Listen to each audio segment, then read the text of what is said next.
मध्यरात्री नोटीस देऊन भूसंपादनाची पालिकेची कार्यवाही. पोलीस आणि नागरिकांमध्ये प्रचंड लोटालोट. मंदिर परिसरात तणावपूर्ण शांततेसह मोठा पोलीस बंदोबस्त. शेगाव येथील मंदिर परिसरातील भूसंपादन मोहिमेवरून 13 जुलै रोजी शहरात दिवसभर कमालीचा हाय व्होल्टेज ड्रामा पाहायला मिळाला.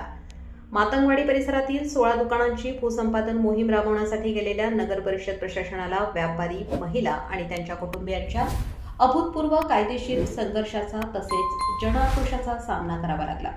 दुपारपर्यंत कायदेशीर पेचामुळे थांबलेली ही मोहीम दुपारी 4:30 वाजता पुन्हा सुरू झाली आणि तीव्र विरोध झुगारून प्रशासनाने त्या 16 दुकानांच्या व्यतिरिक्त इतर 2 मालमत्ता जमीनदोस्त केल्या.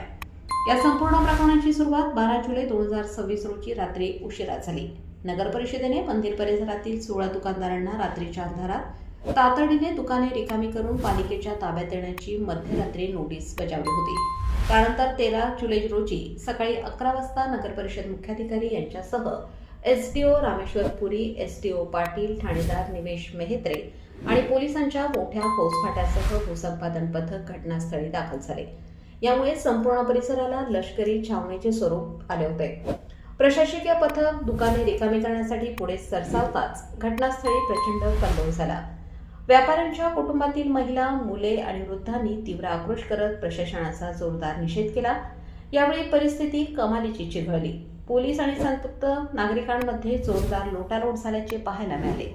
आमच्या मालकी हक्काच्या जागेचा मोबदला आम्हाला मालकी हक्कानेच मिळाला पाहिजे अशी एकच घोषणा देत व्यापाऱ्यांनी प्रशासनाला थेट बजावले की नगर परिषदेने नवीन संकुलातील दुकाने आधी आमच्या नावावर मालकी हक्काने रीतसर करून घ्यावी.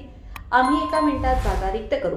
यावेळी आंदोलकांनी अधिकाऱ्यांना 1 जून 2026 रोजी खामगाव येथे झालेल्या बैठकीची आठवण करून दिली, ज्यामध्ये विस्थापित दुकानदारांना नवीन संकुलात मालकी हक्काने दुकाने देण्याचे आश्वासन मिळाले होते.